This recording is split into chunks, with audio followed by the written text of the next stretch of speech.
ফুজুল, হালাতুল ফুজুল তিনি গ্রহণ করেছেন। সমাজ থেকে সকল প্রকারের অন্যায়, জুলুম, চাঁদাবাজি, টেন্ডারবাজি, সন্ত্রাসী সকল কার্য দূরীভূত করার জন্য গরিবের উপর যাতে কোনো অত্যাচার না হয়, কারো উপরেই যাতে কোনো প্রকারের জুলুম না হয়, সেজন্য তিনি হিলফুল ফুজুল গ্রহণ করেছেন তার 17 বছর বয়সে। এই 17 থেকে 40 পর্যন্ত তিনি চেষ্টা করেছেন, কিন্তু সফল হন নাই। যখন নবুয়ত পেলেন, এরপরে যখন কোরআনের মাধ্যমে যখন চেষ্টা করেছেন, তখন তিনি সফল হয়েছেন। মুহাম্মদ রাসূলুল্লাহ সাল্লাল্লাহু আলাইহি ওয়াসাল্লাম যেহেতু কোরআন ছাড়া চেষ্টা করে সফল হতে পারেননি, তার মতো একজন মহামানব অন্য কেউ যদি কোরআনের আইন বাদ দিয়ে মানব রচিত মতবাদ দিয়ে চেষ্টা করে, তাহলে কিন্তু সে মানুষকে কখনো শান্তি দিতে পারবে না, যেটা মুহাম্মদ রাসূলুল্লাহ সাল্লাল্লাহু আলাইহি ওয়াসাল্লাম স্বয়ং পারেন নাই। তিনি কখন সাকসেস হয়েছেন? যখন আল্লাহ রাব্বুল আলামিন তার প্রতি কালাম পাক যখন নাযিল করেছেন, কোরআনের আইন দ্বারা যখন সমাজে বাস্তবায়ন করেছেন, তখনই তিনি সফল হয়েছেন। এছাড়া যেখানে সর্বকালের সর্বযুগের সর্বশ্রেষ্ঠ মহানব ব্যক্ত হয়েছেন সমাজকে কোরআনের আইন দ্বারা যে শান্তি দিতে, সেখানে অন্য কারো পক্ষে সম্ভব নয়। আল্লাহ রাব্বুল আলামিন কালাম পাকে ইরশাদ করেছেন যে যদি নেককার ঈমানদার সৎ লোকেরা যদি তারা ক্ষমতা যায়, তারা কয়টা কাজ করবে? 4টা কাজ করবে। الذين إن مكناهم في الأرض أقاموا الصلاة وآتوا الزكاة وأمروا بالمعروف ونهوا عن المنكر। যে 4টি কাজ মুহাম্মদ রাসূলুল্লাহ সাল্লাল্লাহু আলাইহি ওয়াসাল্লাম ইসলামী রাষ্ট্রে বাস্তবায়ন করেছেন মদিনায়, সে 4টি কাজ কি? 1 নম্বর হচ্ছে আকামুস সালাত, নামাজ কায়েম করবে, নামাজ প্রতিষ্ঠা করবে। সবাই পড়তে হবে নামাজ, কেউ বাদ থাকবে না, সবাই পড়বে, তখন হবে প্রতিষ্ঠা। রাষ্ট্রীয়ভাবে নামাজ প্রতিষ্ঠা করতে হবে। ওয়াতাউজ যাকাত, এবং যাকাত আদায় করতে হবে। ওয়া আমারু বিল মারুফ, সৎকারের আদেশ করতে হবে। ওয়া নাহাউ আনিল মুনকার, এবং অন্যায় কাজ থেকে বাধা দিতে হবে। অন্যায় কাজ থেকে বাধা দিতে গেলে সেখানে আসবে বিপদ। এজন্য অনেকে অন্যায় কাজ থেকে বাধা দিতে চায় না। অন্যায় কাজ থেকে বাধা না দিলে তখন কি হয়? অপরাধ যে করে আর অপরাধ যে সহে, সবাই কিন্তু সমান অপরাধী। আল্লাহ রাব্বুল আলামিন বলেছেন যে যদি তোমাদের উপর শাস্তি আসে, তখন সবার উপর আসবে। বন্যা আসলে সবার বাড়িতে আসবে, কারো বাড়ি বাদ যাবে না। এমনি হবে অপরাধের শাস্তিটাও এমন। সুতরাং অন্যায় কাজে বাধা দিতে হবে। আমার আপনার সামনে যেগুলি পড়বে রাষ্ট্রীয় অন্যায় যেগুলি, সেগুলি বাধা দেওয়ার জন্য সাংগঠনিক লেভেলে সবাই সংঘবদ্ধভাবে চেষ্টা করতে হবে। যদি আপনি বলেন যে অমুকে করছে আঁকিস, আইতে বলা আছে না, তার এই অপরাধের যে শাস্তি, আল্লাহ পক্ষ থেকে যে শাস্তি আসবে, এই শাস্তির অংশ আমাকে আপনাকে ভোগ করতে হবে। সুতরাং রাষ্ট্রীয় অন্যায় হোক, সামাজিক অন্যায় হোক, ব্যক্তিগত অন্যায় হোক, যত অপরাধ হবে সবগুলো আমরা অন্যায় কাজে বাধা দিব। তাহলে আল্লাহ রাব্বুল আমাদেরকে সেভ করবেন। আল্লাহ ওয়াদা وعد الله الذين آمنوا منكم وعملوا الصالحات ليستخلفنهم في الأرض كما استخلف الذين من قبلهم وليمكنن لهم دينهم الذي ارتضى لهم وليبدلنهم من بعد خوفهم أمنا। আল্লাহ রাব্বুল আলামিন ওয়াদা করেছেন যারা ঈমানদার, আল্লাহর উপর ঈমান আনবে, তাদেরকে তিনি ক্ষমতা দান করবেন। ঈমান আনবে এবং সৎ কাজ করবে, নিজে সৎ হবে, অন্যকে সৎ করার জন্য চেষ্টা করবে, তাদেরকে তিনি ক্ষমতা দিবেন এই পৃথিবীতে, যেমনিভাবে অতীতে তিনি ক্ষমতা দিয়েছেন।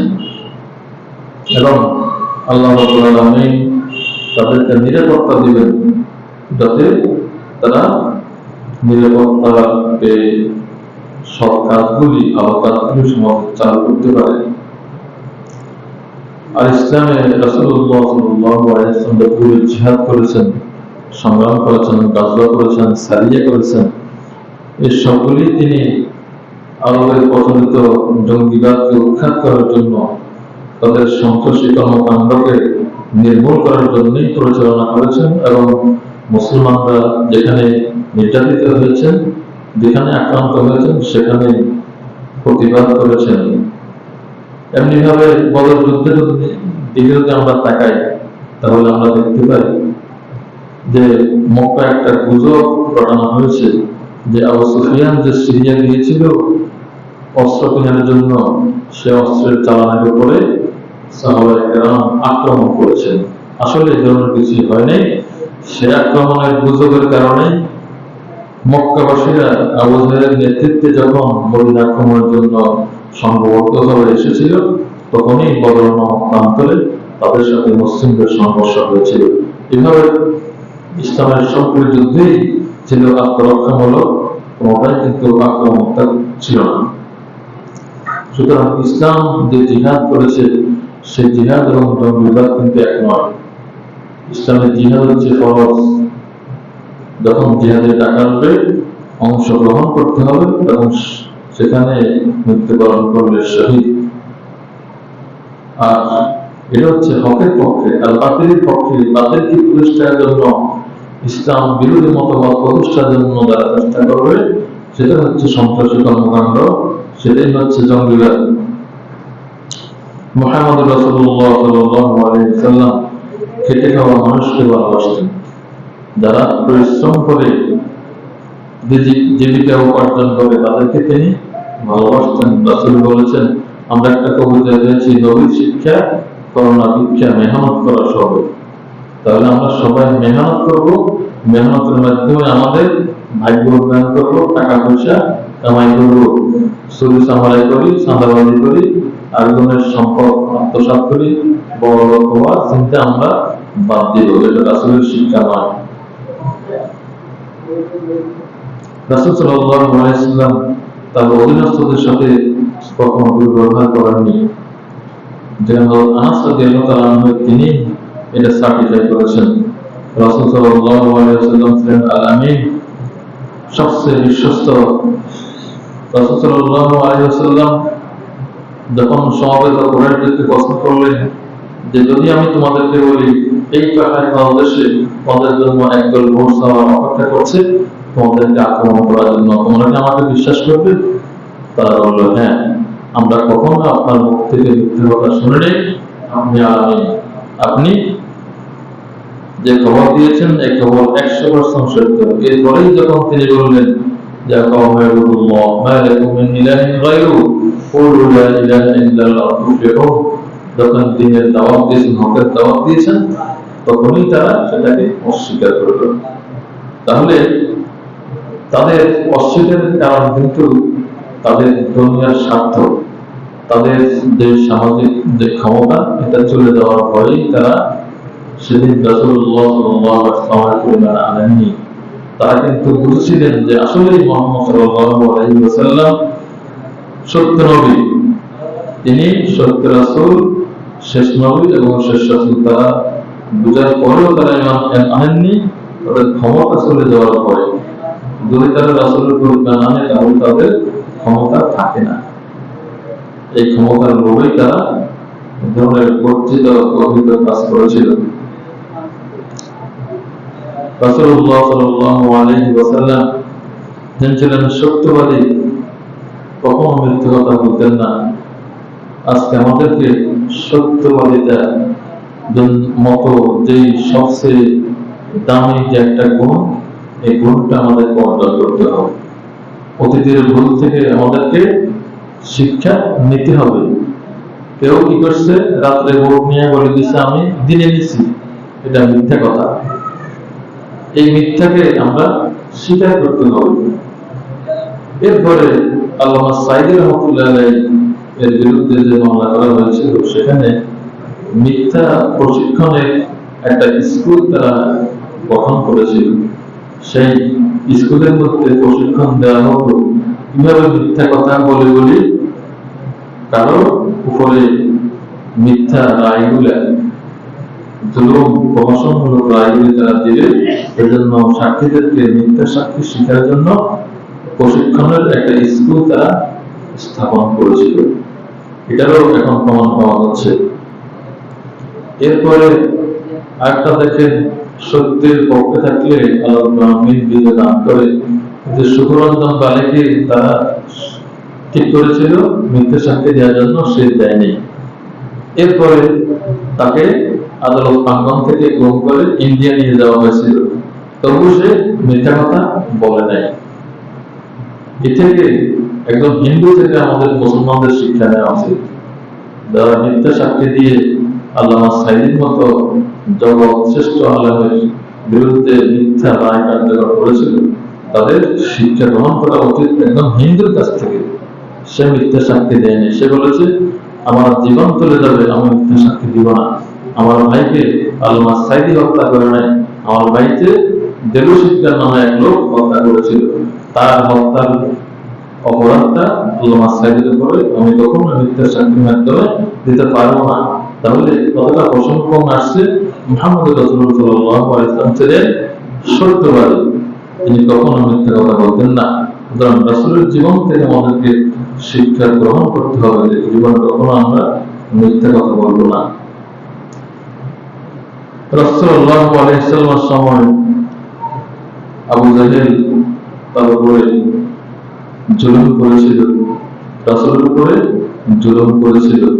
নবীদের উপরে যে সমস্ত পাপীরা, যে সমস্ত সেই সময় সন্ত্রাসীরা জুলুম করেছিল, তাদের লজ্জাজনক পরিণতি হয়েছিল সর্বকালে সর্বযুগেই। আপনি যদি দেখেন নমরুদের লজ্জাজনক পরিণতি কি ছিল, একটা সামান্য একটা ল্যাংড়া মশা দিয়ে বন্দুককে হত্যা করা হয়েছিল, অথচ কত বড় বড় অস্ত্র ছিল। আল্লাহ রাব্বুল আলামিন সেই জালেমকে অপমান করবেন, অপদস্থ করবেন, লাঞ্ছিত করবেন, দুনিয়া থেকে শেষ করে দিবেন। তার আল্লাহ প্ল্যান ছিল একটা নির্লজ্জ ভাবে, লজ্জাজনক ভাবেই তাকে শেষ করবেন, সেটা আল্লাহ প্ল্যান ছিল। এরপরে দেখেন আবু জাহেলের পরিণতিটা দেখেন, মুআজ এবং মুআওয়াজ দুজন ছোট অপ্রাপ্তবয়স্ক দুই ভাইয়ের হাতে আবু জাহেলের মৃত্যু হয়েছিল, অথচ কত বড় বড় সাহাবী ছিল সেই সময়, কত বড় বড় যোদ্ধা ছিল, আল্লাহ কিন্তু তাদের হাতে তার জান দেন নাই, তারও লজ্জাজনক পরিণতি হয়েছিল। আর আজকে আমাদের সামনে যে জালেমের যে পরিণতি, এটা সামান্য ছাত্রদের হাতে তার পরাজয় হয়েছিল, লজ্জাজনক পরাজয়, অথচ কত বড় বড় রাজনীতিবিদ ছিল। আপনি দুর্বল পরিণতি আসলে এটাই হয়, যেটা ইতিহাস থেকে আমরা সাক্ষী শিক্ষা গ্রহণ করতে পারি। রাসূলুল্লাহ সাল্লাল্লাহু আলাইহি ওয়াসাল্লাম তার মনে কোনো হিংসা ছিল না, তিনি দুনিয়ার প্রতি কোনো লোভ তার ছিল না। যারা যে সমস্ত জালিমরা মানুষের উপর জুলুম করে এবং মানুষের যখন গগনচুম্বী সম্মান মর্যাদা যখন দেখতে পায়, তখনই সে জালিমদের অন্তরে হিংসা সৃষ্টি হয়। আল্লামা সাঈদীর মাহফিলে কেন অত মানুষ, আল্লামা সাঈদীকে কেন কাবা ঘরে ঢুকতে দেওয়া হয়, তার কেন দেশে বিদেশে এত সম্মান, এজন্য তার বিরুদ্ধে লাগতে হবে, তাকে জেলে ঢুকাতে হবে। ডক্টর ইউনূস কেন নোবেল পুরস্কার পায়, আমি কেন রোহিঙ্গাদেরকে বাংলাদেশে আশ্রয় দিয়েও নোবেল পুরস্কারটা পাইলাম না। এজন্য ডাক্তার ইউনূসের বিরুদ্ধে মামলা করতে হবে, তাকে 6 মাসের যে আদেশ দেওয়া হয়েছিল সেটা পরের 6 তারিখে তারিখ ছিল, কিন্তু 5 তারিখে তো সে পলাই গেছে। তাহলে আমি বলছিলাম যে মানুষের মনে কোনো হিংসা দেখা যাবে না একে অপরের প্রতি। আল্লাহ রাব্বুল আলামিন কাউকে সম্মান বেশি দিয়েছেন, কাউকে কম দিয়েছেন। এখন একজনের সম্মান বেশি, যদি আমি এটা দেখি আমার ভিতরে ভিতরে চলে যে সাঈদী সাহেবের এত সম্মান কেন, তাকে জেলে ঢুকাবো, তাহলে এই ধরনের হিংসার কারণে কিন্তু আমাদের ধ্বংস হবে। এই ধরনের হিংসার কারণেই আল্লাহ রাব্বুল আলামিন এর পক্ষ থেকে আযাব এবং গজব নেমে আসতে পারে সমাজের আদরে। এই রাসূল সাল্লাল্লাহু আলাইহি ওয়াসাল্লামের জীবনী থেকে ইনশাআল্লাহ আরো গুরুত্বপূর্ণ অনেকগুলি টপিক নিয়ে আমরা আলোচনা করব আগামী জীবনগুলোতে। আজকে সময় শেষ। আল্লাহ